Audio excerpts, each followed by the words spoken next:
दोस्तों नमस्कार, मैं मनोज कुमार शर्मा। उत्तर प्रदेश की राजनीति में आए बहुत सारी चीज़ों में जो है एक भूकंप सा आ गया है उत्तर प्रदेश की सियासत में, जब से गुड्डू जमाली नाम का एक व्यक्ति अचानक से सपा में शामिल होता है, जो पहले बीएसपी में था। उसकी राजनीतिक कद्दावर हैसियत इसी बात से समझ में आ जाती है कि अखिलेश यादव खुद जो हैं उसको शामिल करते हैं और उनको लेकर के आते हैं गुड्डू जमाली। गुड्डू जमाली का नाम शायद पहले कोई नहीं जानता था, लेकिन अब नेशनल टीवी पर और सोशल मीडिया पर यह आदमी जो है सबकी नज़र चढ़ गया है। हर कोई गूगल पर ढूंढता फिर रहा है गुड्डू जमाली कौन है, गुड्डू जमाली कौन है, क्योंकि गुड्डू जमाली के जैसे ही सपा में शामिल होने की घोषणा हुई, वैसे ही एक सम्मन अखिलेश यादव को पहुंच गया। गुड्डू जमाली के भर्ती होने से या सभा में जाने से इतनी चर्चा ना होती, लेकिन जब सम्मान पहुंचा अखिलेश यादव पर तो चर्चा शुरू हो गई कि भारतीय जनता पार्टी के पेट में मरोड़ें उठ गई हैं। मरोड़ें इस कदर उठी हैं कि शायद भारतीय जनता पार्टी को लगता है कि उत्तर प्रदेश में उसकी जड़ें हिल जाएंगी।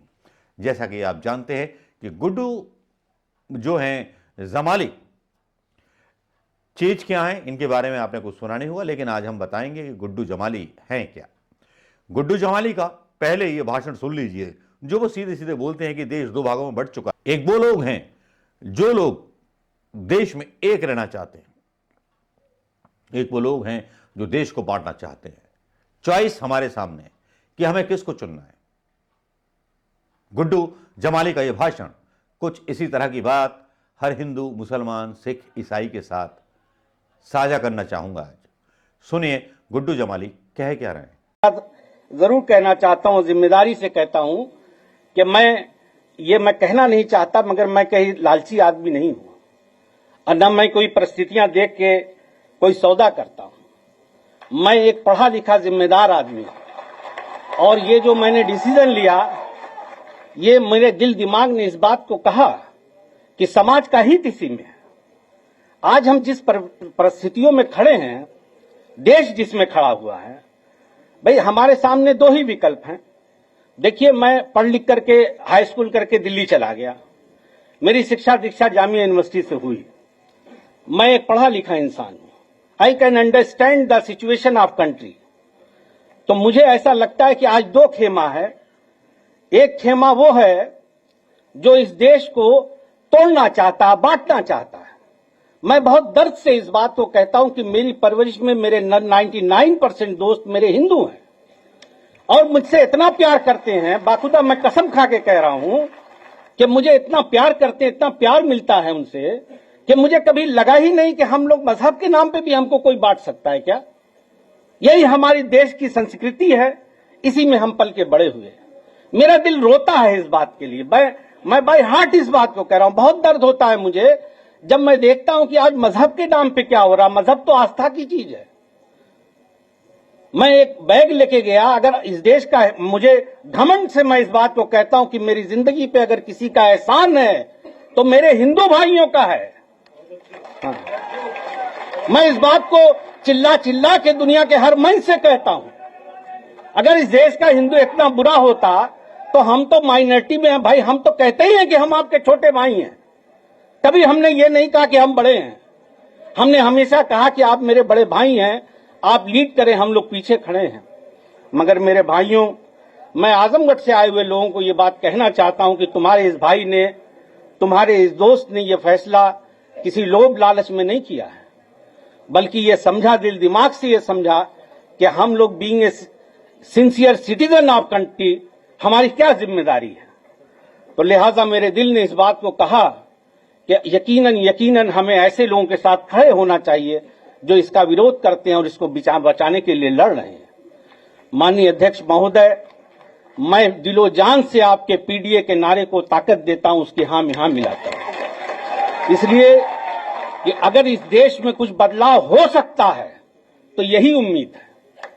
मैं तो ऊपर वाले से, अल्लाह से ये दुआ करता हूं कि अल्लाह आपको सेहत दे, लंबी हयात दे और ताकत दे, और हम लोग आज के बाद हम आपके लिए पूरी जिंदगी आपके साथ। और इस मन से गुड्डू जमाली कह रहा है, चाहे मुझे यहां कुछ मिले या न मिले, मैं पूरी जिंदगी आपका वफादार रहूंगा। गुड्डू जमाली मायावती के बहुत करीबी रहे हैं। 3 करोड़ का कर्ज है, उनके हलफनामा जो बोला गया है। गुड्डू जमाली की नेटवर्थ 3 करोड़ कर्ज, साइकिल पर सवार हुए, बड़े बड़े कैप्शंस डाले गए हैं गुड्डू जमाली के ऊपर। आजमगढ़ के रसूखदार नेता जिनकी संपत्ति बताई जाती है कि 155 करोड़ रुपए उनकी संपत्ति है, उसके मालिक हैं जमाली। मुबारकपुर विधानसभा सीट से 2012 और 17 में बसपा के टिकट पर चुनाव लड़ा था, विधानसभा पहुंचे थे।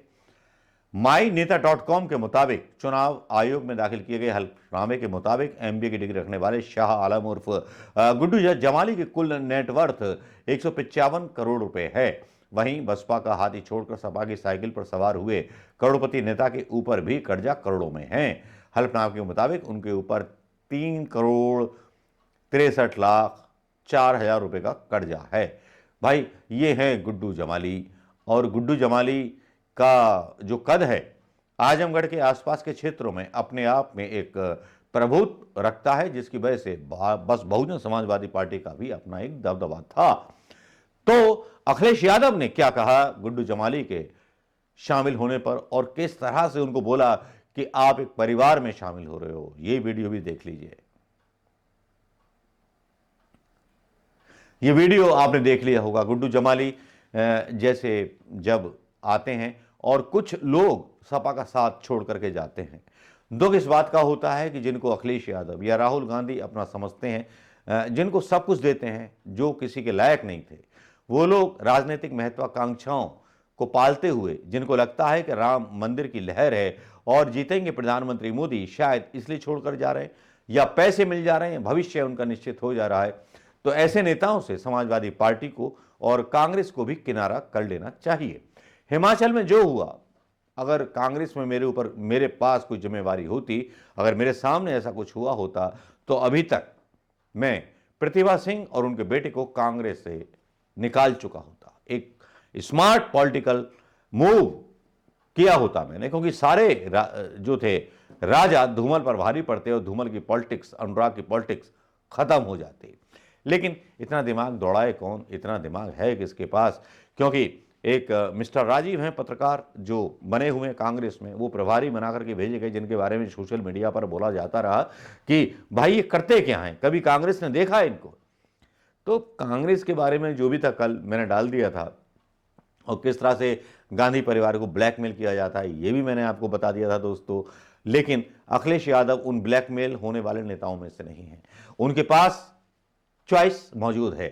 तो अखिलेश के पास चॉइस मौजूद है, और यकीन मानिए कि अखिलेश यादव उत्तर प्रदेश के चुनाव में कुछ बड़ा धमाका करेंगे। गुड्डू जमाली अभी आए हैं, अभी बहुत कुछ लोग आने बाकी हैं, क्योंकि जैसा कि एक जो मीडिया आपको दिखा रहा है ना, जो जिसको देखे अगर कोई भी व्यक्ति या आम जनता लगेगा कि हाँ बीजेपी ही आएगी। लेकिन इसके अलग एक विनय नाम के एक्टिविस्ट होते हैं, सोशल एक्टिविस्ट, जो हैं काफ़ी ज़्यादा मतलब विरोधी रहे हैं, काफ़ी विरोधी रहे हैं प्रधानमंत्री मोदी के, काफ़ी संघर्ष किया है, लेकिन वो दावा कर रहे हैं कि भाई मैं तो चाहता हूं कि मोदी जी ही आए। लेकिन वो अपनी वीडियो में विनय दुबे क्या बोल रहे हैं? विनय दुबे वही हैं जिन्होंने करोड़ों काल में बसें लगा करके वो विवादित बन गए थे। विनय दुबे क्या बोल रहे हैं सोशल मीडिया पर, जब पत्रकार उनका इंटरव्यू ले रहे हैं, सुनिए, वो साफ साफ बोल रहे हैं, आने दीजिए ना एक बार और मोदी जी को, जब तक एक एक घर में मौत नहीं होगी तब तक जनता की आंख नहीं खुलेगी। सुनिए विनय दुबे को। विनय दुबे को आपने सुन लिया होगा, अब इसके बाद कुछ कहने के लायक नहीं रह जाता। मैं अपने मुंह से कहूंगा तो अच्छा नहीं लगूंगा, लेकिन सोशल मीडिया पर हिंदुस्तान के लिए एक संकेत है। मैं समाजवादी पार्टी के दोस्तों से कहना चाहूंगा, और सारे उन लोगों से कहना चाहूंगा जो इस संविधान और इस देश की परंपरा को बचाना चाहते हैं, इस देश की गंगा जमुनी तहजीब को बचाना चाहते हैं, देखिए इस वीडियो को। लेकिन इस आंदोलन में आप हिस्सा बनिए, क्योंकि आपके हिस्सा बने बिना लड़ाई जीतना मुश्किल है।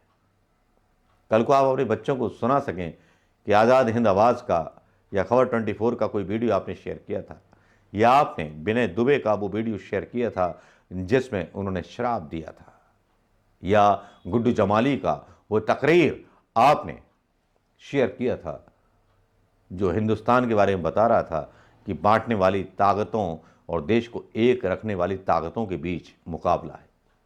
नमस्कार, जय हिंद दोस्तों।